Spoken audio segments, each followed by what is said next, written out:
এই ভাইদা বৌদি কোথায় রে? হ্যাঁ আচ্ছা মনে আছে তো কাল শেখরবাবু মানে শ্বশুরমশাইয়ের হিয়ারিং। আচ্ছা আজকে তো কোর্ট বন্ধ, তুই আর বৌদি কোনো লয়ারের ব্যবস্থা করতে পেরেছিস? সেই ব্যবস্থাই করতে যাচ্ছি ঋষভ। বলছি যে আমি আপনাকে ছেড়ে দিয়ে আসছি। থাক, অনেক উপকার করেছেন। না মানে সত্যি এই কদিনে আপনি আমার অনেক উপকার করছেন, তার ঋণী এখনো শোধ করা হয়নি। যাকে আমি চাই না আপনি ভবিষ্যতে আমাকে আর কোনো রকম সাহায্য করুন। এবার যা যা করার আমি একাই করব।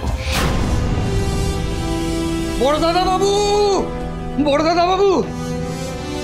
হিরুদা কি হয়েছে? আস্তে আস্তে কি হয়েছে? আস্তে আস্তে হাঁপাচ্ছেন কেন? আর সামাল দিতে পারছি না, ওদের বলে বলে হাঁপিয়ে গেছি। রিপোর্টাররা কিছুতেই কথা শুনছে না, ওদের ভেতরে ঢুকতে দিচ্ছি না বলে ওরা বাইরে ঝামেলা করছে। তাহলে সিকিউরিটিকে ডাকুন, ওদের চলে যেতে বলুন, সিম্পল। না দাদা, রিপোর্টারদের ভেতরে আসতে দিতে হবে আমাদের, তা না হলে ওরা শুধু শুধু এটাই বলবে যে পুরো বিষয়টার সঙ্গে আমাদের দেববর্মন ফ্যামিলি ইনভলভড। তাছাড়া দাদা, একটা বাইরের মেয়ের জন্য শুধু শুধু আমাদের ফ্যামিলির রেপুটেশন এইভাবে মাটিতে মিশে যাবে, এটা আমি কিছুতেই মেনে নেব না। হিরুদা যাও, এক্ষুনি গিয়ে ওদের ডেকে নিয়ে এসো, যাও।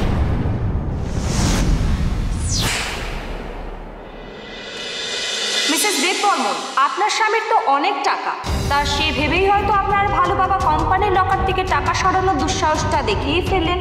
তা এবার কি স্বামীর সেই টাকা দিয়ে আপনার ভালো বাবার দোষ থাকবেন? কিন্তু প্রশ্ন হলো, এক সময় এত বড় একজন বিজনেসম্যান এখন চুরির দায়ে পুলিশের হেফাজতে আছে, এই অধঃপতনের কারণটা কি? কর্মচারী হিসেবে তো শেখরবাবু রক্তিমবাবুর কোম্পানিতে কাজ করতেন, তাহলে সেই টাকায় বুঝি পোষালো না? কিন্তু এই মুহূর্তে সবথেকে বড় অগ্নি পরীক্ষার মুখে তো আপনি পড়েছেন। একদিকে আপনার ভালো বাবা এবং তাদের অভাব, আরেকদিকে আপনার পরিবার, মানে আপনার শ্বশুরবাড়ির লোক যাদের থেকে আপনার ভালো বাবা টাকাটা চুরি করেছে। তা এই অবস্থায় আপনি কার পক্ষ নেবেন? আপনার পরিবারে, নাকি অত্যন্ত আপন হলেও একটা চোরের? খবরদার এই চোর শব্দটা আর একবারও উচ্চারণ করবেন না। আমি শেষবার বলছি আপনাদের সবাইকে, আমার ভালো বাবা চোর নয়।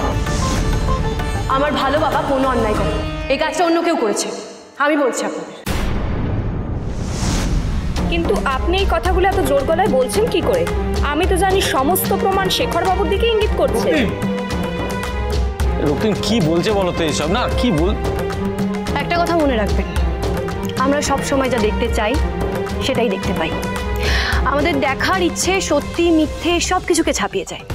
আমি না বুঝতে পেরেছি, আপনারা এই মুহূর্তে আমার ভালো বাবাকে দোষী সাব্যস্ত করতে চাইছেন, তাই তো? কিন্তু কিচ্ছু করতে পারবেন না আপনারা। আপনারা চাইছেন নিজেদের চ্যানেলে টিআরপি বাড়াতে, খবরের কাগজের কাটতি বাড়াতে। কিন্তু একটা কথা কান খুলে শুনে রাখুন, আমার ভালো বাবাকে নির্দোষ প্রমাণ করার জন্য আমাকে যা যা করতে হয় আমি করব। কিচ্ছু করতে পারবেন না আপনারা। তাহলে কি আপনি রক্তিমবাবুর বিরুদ্ধে যাবেন?